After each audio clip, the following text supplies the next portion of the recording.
Welcome to No Romance Without Finance. Today, our guest is Tony Durso, who is the host of the Tony Durso Show. In 7 years, this show is a top 100 Apple podcast, the #1 show on Charitable Worldwide, and #1 on Voice America over 4 years running. Launched in 2015 as Revenue Chat Radio and eventually as the Tony Durso Show on Voice America, Tony interviews elite entrepreneurs including Jack Canfield, Mark Victor Hansen, Kevin Harrington, and Wesley Snipes. With over 40 million total listens and over 225,000 listens per episode, the Tony Durso Show provides a massive impact for entrepreneurs who want to share with the world. So Jordan, yes, really excited to have our conversation with Tony. Mm-hmm. He has a different perspective on sharing finances with your significant other.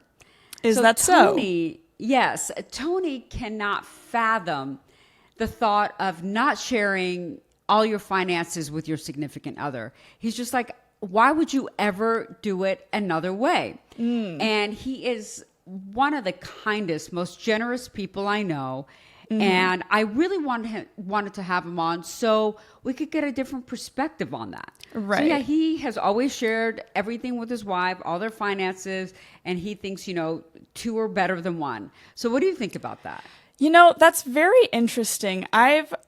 What I've noticed is, we've had many conversations about men and the ways that they frustrate us, but despite all of those conversations that we have either privately or that you have on TikTok, people might be surprised to believe that Patty does believe that there are good men out there. But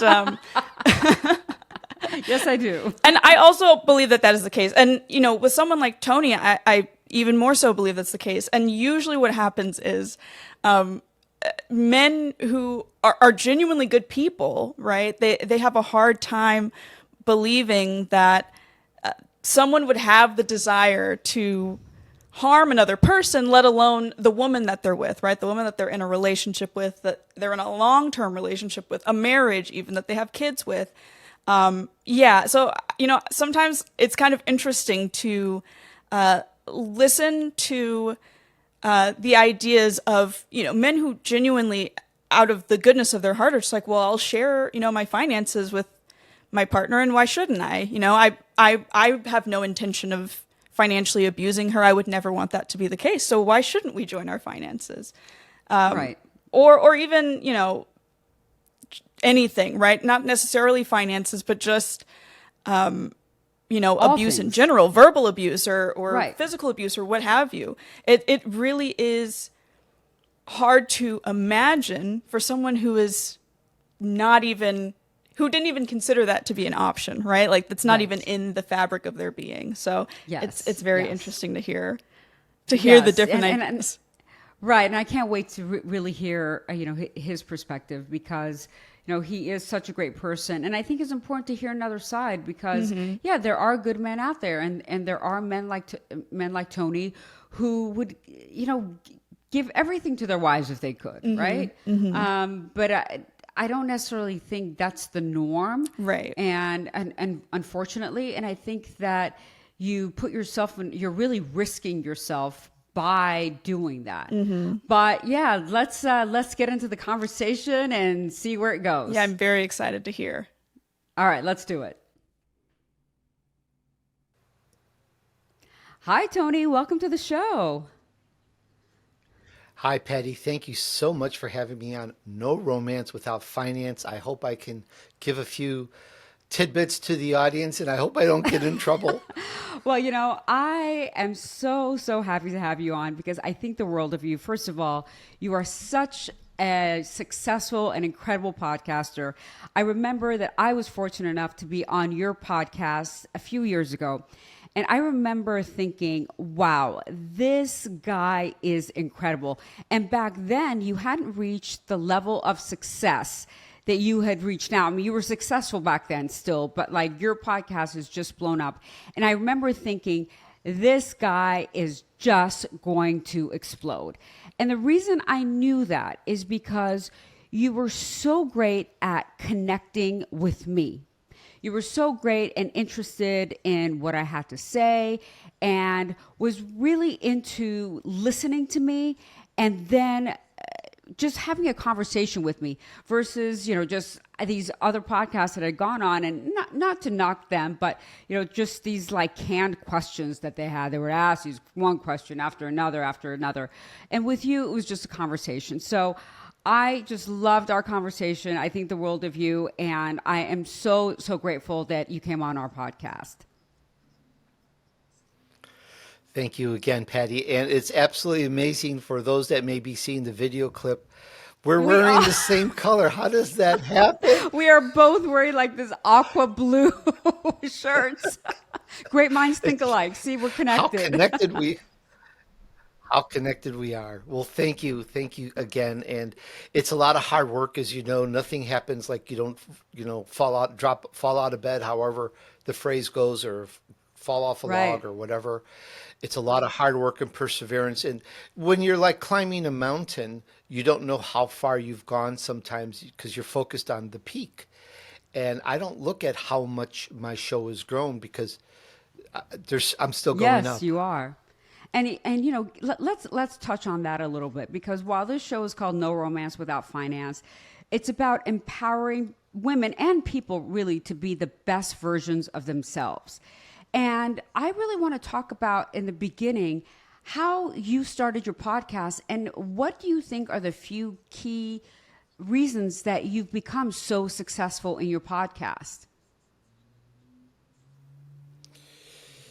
In the corporate world, I've worked, I think it's 32 years if I counted it right. I've done a lot of marketing, promotion, some public relations. I just always gravitated to those and sales. Excuse me. And when I had the opportunity, I think it was 2007 to go off on my own, I was the vice president of sales and marketing at a company for like 7 years. And so I had opportunity to start my own lead generation company, which I did. And I learned a lot about lead generation, and the system back then it was so different than it is today. The logarithms, algorithms, rules, protocols constantly change. You can't do on Facebook or Twitter today what you could do, a decade ago. It's just a whole different Right. world. And I learned to adapt and change. And even then, protocols and rules and requirements would come on marketing. And in the 7 years, I was almost shut down 4 times. If you Wow. consider, excuse me, if you consider let's call it the madness of 2020 and what happened for 2 years, if you consider that happened in marketing, all of a sudden a federal rule or a regulation or a protocol comes and you can no longer do this or this way or do this that way. And just give an example, I had multiple clients. One particular client, I was coming into the office on a Monday, doing $1 million a year in sales on just this one client. I had other clients as well, and they canceled. Wow. Why? What happened? Oh, another federal protocol came Right. down, and they could see the writing on the wall. They couldn't do what they wanted. They couldn't do what they needed to do. And the same thing happened like a domino with all my clients. And this was the fourth time in 7 years. I got so tired of it, Patty. It was like, what can I control? What can I do no matter where I am in the world and and be more in control of everything and not have these sweeping regulations just bring me down to my Right. knees. And I heard about podcasting when I checked it out. Patty was like, hey, I can do this. I'm Italian. I can talk. If there's one thing Italians can do is And talk. as long as we can move our Right. hands, we're like good. This is like all right.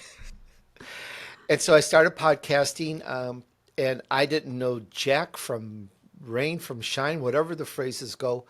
So I did the most dumbest thing you can imagine is I went live on Blog Talk Radio for 1 hour, and I learned so many Wow. things. I don't even want to hear those episodes, but you can. They're on my website. But I learned a lot, and I learned how to market because I wanted to control it. And yes, issues brought me up and brought me down, but I learned how to communicate with audience, engage audience, roll with audience, using some of the skills that I've had in corporate America. At least when you're aware of something, you know how it is, even though you're not an expert at it. It's just my awareness was a lot higher than normal on promotion, marketing, and I was able to grow the show in, like, I want to say a year and a half or 2 years. No, in a year and a half to 2 years, yeah, I joined Voice America, and in another year or two after that, I became their number one show. Wow, that is incredible. And I'm almost 8 years, by the way. I'm like over 40 million listens on my show so far. That is incredible. And Tony, do you mind me asking, how old were you when you started your podcast? Sure, I was old. How old was I? Gosh, Patty, we're talking to, I'm sure the audience, we're all numbers people. And for me, I have to sit and think and calculate. So it was 2015. Let me think. It was 2015. So that's 45 plus 15. I was 60 years Okay. old. And the reason I asked that question, it's a very important question because a lot of our listeners are, a little bit older, right? Maybe in their 40s or 50s. And they think that, you know what, it's too late for me to start something new. Way too late. They think, you know what, I've already done it. It's too late. I'm on the second half of my life, right? And when I see somebody like you, and really somebody like me who started their TikTok channel at the age of 48, what they don't understand is our biggest competitive advantage is our age. And here's why. And just like you said, you had learned things in the corporate world that you brought in to your radio show or your podcast, correct? I knew when I went into TikToking, I didn't know anything about TikToking, right? But what I did know is I knew what I was good at and I knew what I wasn't good at. And I came with a level of experience that a 22-year-old didn't have. And, my grandfather used to always say, you see these gray hairs, you can't buy them at the corner store. And that was his way of saying that you can't buy experience. So I knew that, I'm not very good at the editing. I'm not going to be able to edit the videos. I'm not great at the social media aspect of it. And that's why, I got together with my niece, Jordan, to help me with all of that aspect. But I knew that I had enough experience to be able to make the videos and provide valuable information. And at that point in my life, I was financially stable enough to where, I didn't have to sing for my lunch or my dinner. So I was able to actually put out quality products. So would you say that that was the case for you, that starting out later in life was an advantage? Well, Patty, I think it's a fallacy when I hear if someone says it's too late Right. for that. That's a fallacy. It's never too late. And exactly as you've said, beautifully said, it's because you have that tenure, that experience. You can do things so much faster, better, quicker, smarter, Right. whatever, because of that. So no, it's never too late to podcast. If you want financial independence, and we can talk about that, podcast, even if it's nights and weekends, podcast. It's such an amazing thing, especially if you can get behind it and you're doing it because you like it, you love it, as opposed to I'm doing this because I need money. That's never going to Exactly. work. If you get up every morning and you podcast because you love it and you love what you're doing, and nobody's paying you to Right. start. Nobody paid you. Hey, here's some money. Start a podcast. No, it doesn't happen. But if you do it because you have that love and you want it, you can and you should get very successful. And I help podcasters. I'm their secret weapon on promoting their shows and stuff like that because I've learned a lot. But yes, it's exactly completely that. You can really shine. And even again, keep your corporate or your day job. Do this nights and weekends. It doesn't take that long. and get your voice, yourself out there. It's a whole new experience. I had never done it or thought that I could do it, but I was in that position where I had to do Right. something. And with God's help, I went into podcasting and and yeah, it's amazing what It I is did. amazing. And, not just podcasting, right? Any other passion that you have, any other business you want to start, it's never too late because now you're going into it with experience, you're going into it with a level of maturity. So, for the listeners out there, I wanted Tony to tell the story because I've told my story for you guys to understand that it's never too late to start something new. And really, your age and the later in life you start, it's a competitive advantage. It is not a disadvantage. So I hope I nailed that into your brains. And you guys can go out there and start your passion and start your side hustle. And yes, you don't have to quit your corporate job. I still have my corporate job. I'm doing 80 hours a week with everything else that I'm doing. It's not easy, but it is possible. So, Tony, thank you for that. Thank you for sharing that story with us. Now I want to get into No Romance Without Finance. And this kind of came about, really, the reason that I wanted you on the podcast is because I wanted a male perspective that's different from mine. Because I think it's important in any forum to have someone that brings a different perspective, a different voice, and has done things differently and thinks that things should be done differently. And when you and I were speaking on your podcast a couple of weeks ago, I said, my podcast is No Romance Without Finance. And I said, so how did you and your wife do your finances? And you said, oh, from the very beginning, we shared everything because I didn't think it was a great idea to do it any other way.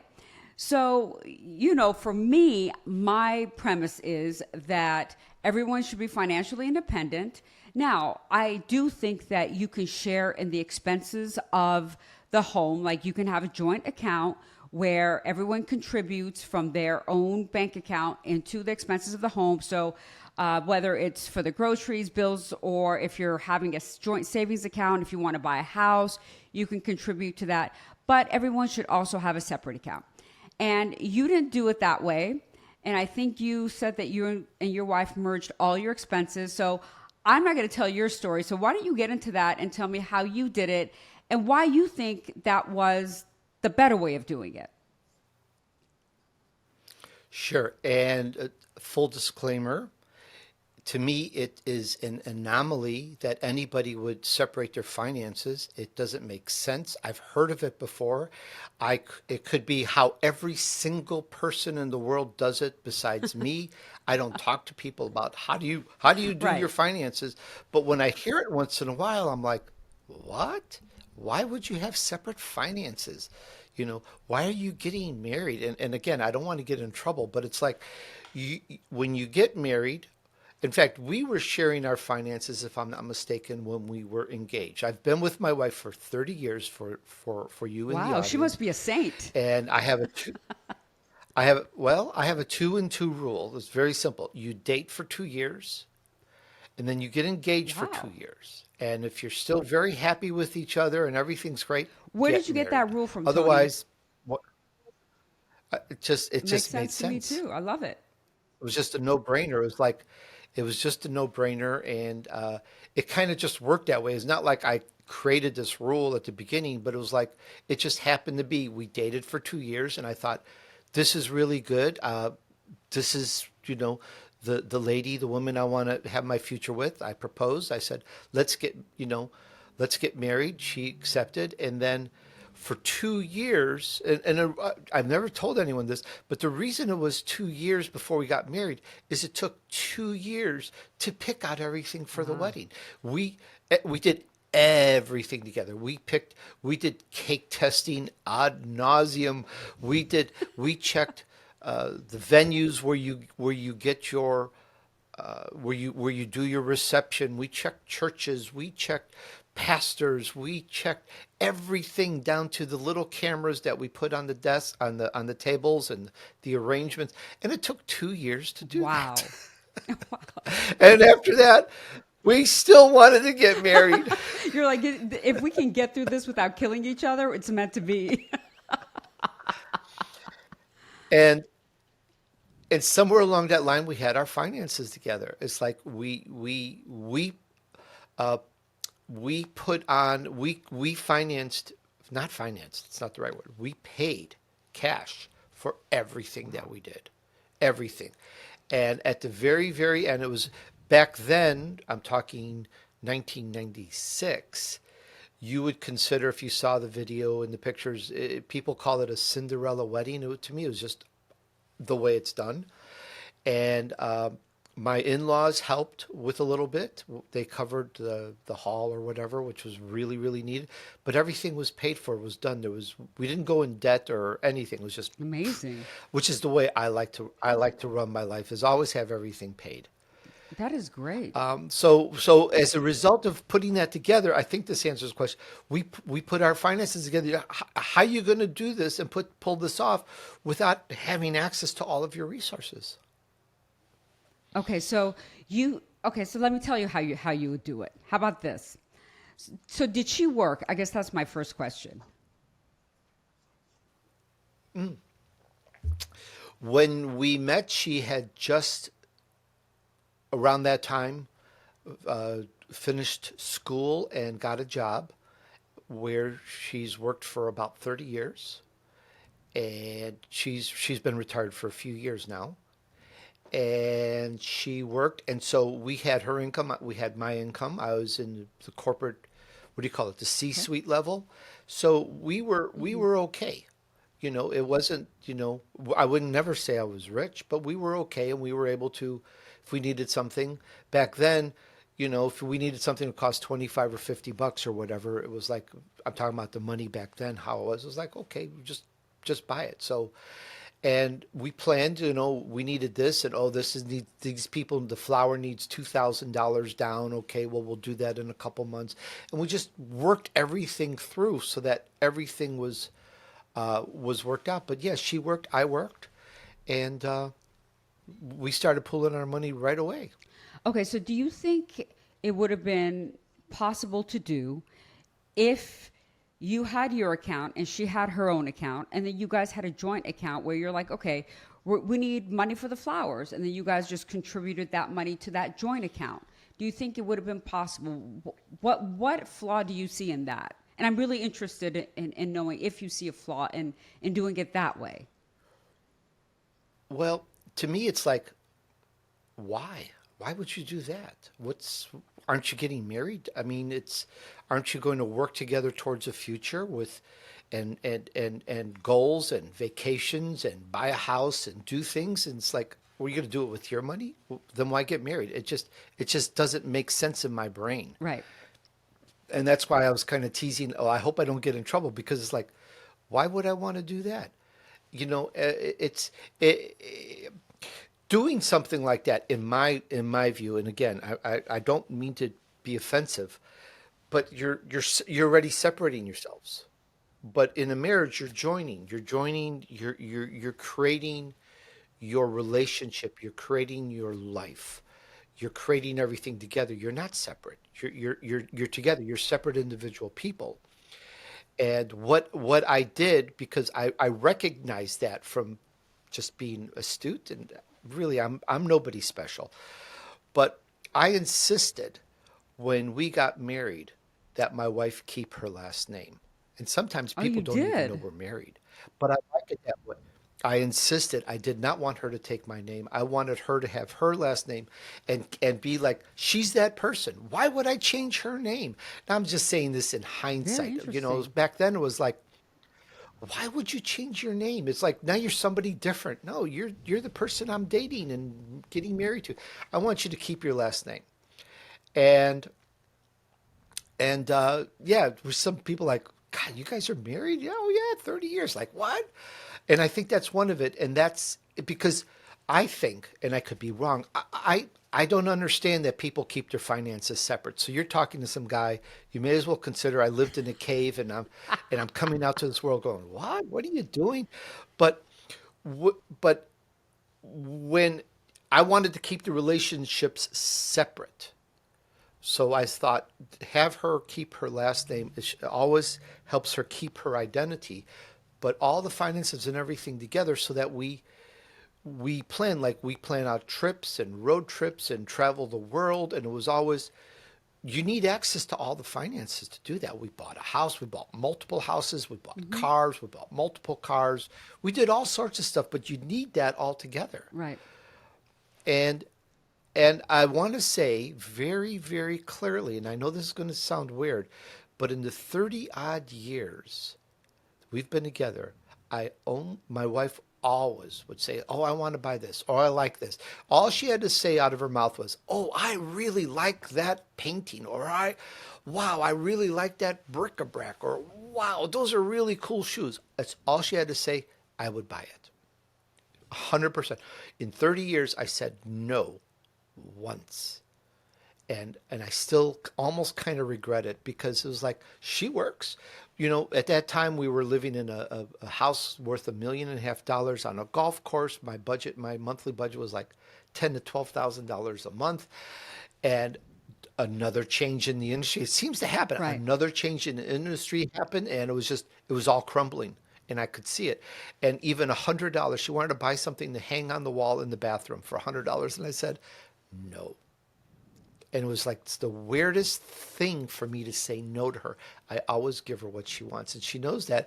And now she's learned she only asks for things that are very important. Like right now, this morning, she said, was it yesterday morning? She said that she wanted some light gray and dark gray pastels. She paints. She's retired, so she paints. She wants some pastels. She's always buying art supplies. And I go, well, how much is it? Like, oh, they're really expensive. I go, how much? She goes, $150. I go, okay, we'll get it. She's worked hard. She's put her time in. I cannot deprive her. Maybe I'm hypnotized. No, but okay. So I think the reason that you would have separate accounts, okay? And again, I am all for joining your money to buy a house, to take vacations, to do all of that. I'm not saying that you don't join your money to do that. I think to put your finances together to buy those things is a very smart way of doing it, right? I mean, it just makes sense. You're joining your finances, and that's a smart way of doing it. However, to have some money on your own, the reason you would do that is so you don't have to ask, right? So you don't ever have to ask, hey, can I buy these 150, the colors for $150? That you have the freedom to just go do that.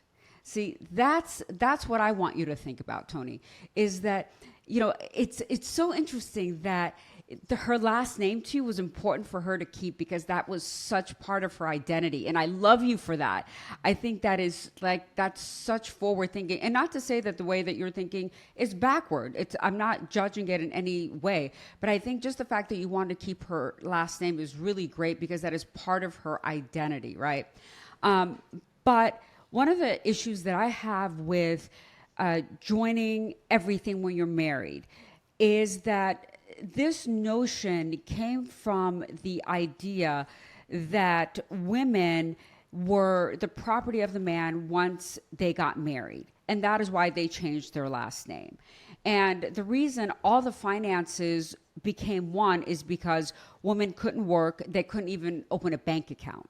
So in order for a woman to be able to pay for the groceries, she had to be on the man's bank account to be able to gain access to any finances. And then later on, it became romanticized, like, oh, we've become one, we've merged our finances. It kind of became like a more of a romantic thing of, oh, we're getting married, this is the way we're doing it, we've become one. And I think, fortunately for you, because you're such an incredible human being, I sincerely mean that, it worked out for you and it worked out for her, right? But I think that there are many women, unfortunately, that doesn't work out for, because you've been married for so long, so you haven't had to deal with a divorce. But in instances when the marriage goes bad, when there's issues in the marriage, all of a sudden, people aren't as generous as they used to be. So, for example, if if a man and a woman are happy, things are great. Yeah, no one controls the other person as far as money. Buy what? Yes, you can buy that. No one really asks a lot of questions around those types of things. But if the relationship sours, that's when you have issues. If, for example, the woman cheats on the man, let's just say, for example, he is not going to be so sweet all of a sudden. And I don't necessarily blame him. I don't know if I would. And then that's when you run into trouble. And that's why I think that it is a smart way of really protecting yourself to have some funds to where you have access to. And as Oprah would say, you say what? I completely agree with you. I completely agree with that. And I'm no tower of virtue or whatever the frame is. I'm just a regular Sure. person, just on the path to Right. bigger and better. But when you have your funds together, you can accomplish more. You know, to be silly, in the military, one person is one, but when you're with others, that team is stronger. And when our finances are pooled, okay, well, let's go to France. Let's go to France next year. Okay. Well, fine. Let's pay off this credit card. Hey, you know what? My credit card, this interest is like 15%. This is ridiculous. Let's pay it off. And together, we paid off every single debt. Zero. Right. Everything. Almost everything. All credit cards, a house, everything. We've paid everything off. And you can do that because it's that teamwork. Yeah, and I don't disagree with that either, Tony. I think that you should pull your finances, and I say that you figure out how much the household expenses are, and that's with credit cards. Whatever you want to put in those expenses, and each person contributes the same percentage of their salary. So if you're making more, if one person is making more than the other, you contribute the same percentage. So it makes it fair. And then you're like, okay, if we want to buy a house, we need to save X amount of dollars. Each person contributes X amount of dollars.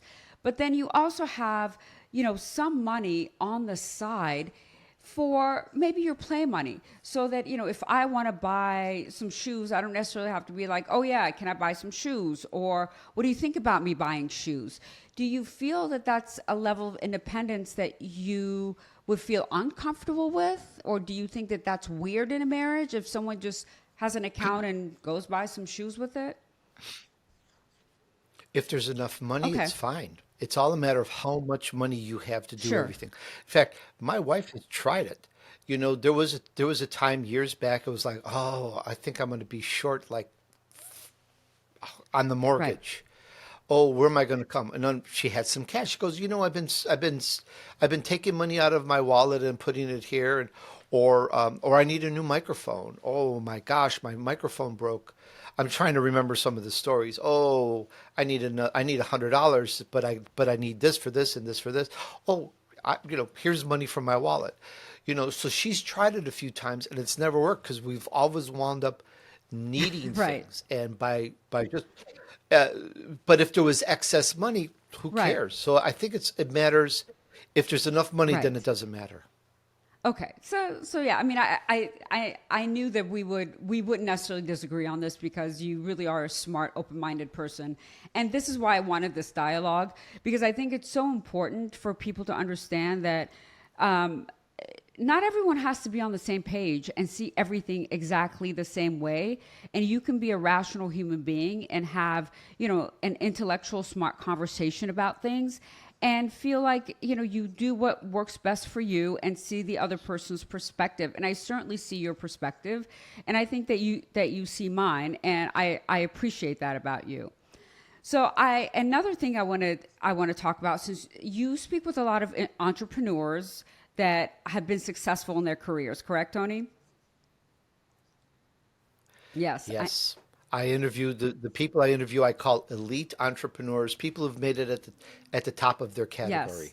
And since you speak to such elite entrepreneurs, is there a thread that you see amongst all these entrepreneurs as to what has led to their success? Are there a few themes that you see that come across across the podcast, that what has made them successful, and what is really the keys to their success?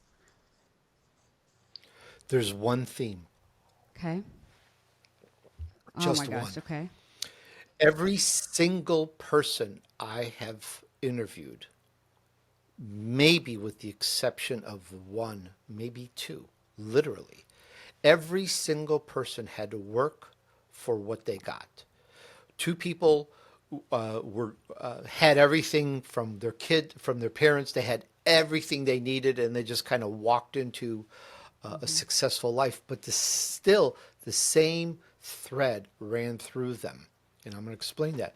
Every single person wanted to persevere regardless of obstacles, regardless if they were homeless, bankrupt, problems, partner takes all the money, being sued, whatever, they always came back. Now, but it doesn't go there. It doesn't stop there. Even the people that had everything handed to them. For example, if you listen to all my shows, you'll know there was a person, he had his whole life, he was so groomed for success by his parents that they got him a job at a radio station when he was 10 years old, and the first person he ever interviewed was Wow. Elvis Presley. Yeah, but the parents were guiding his whole life. But even then, the same thread, literally, and that person is an absolute genius today.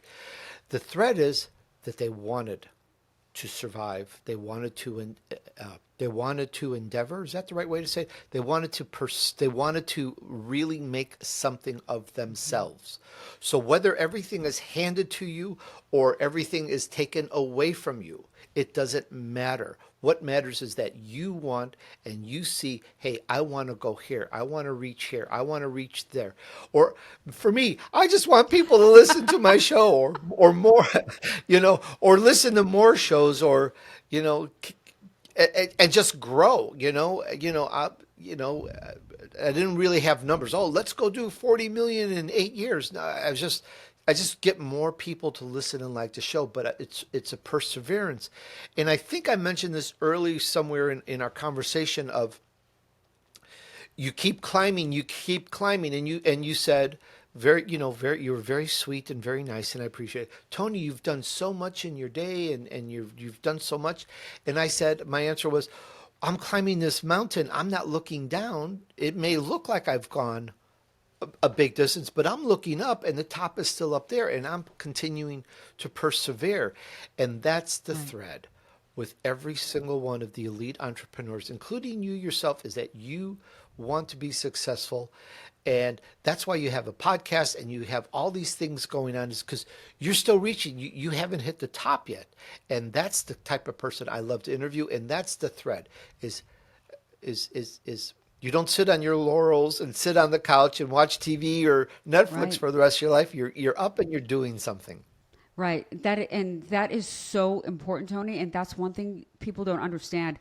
I posted a video on TikTok, and it was Leslie from Saturday Night Live, and she was on a podcast, and she was talking about that you have to do the effing work. There is no substitute. You have to do the effing work. And she was talking about how important that is.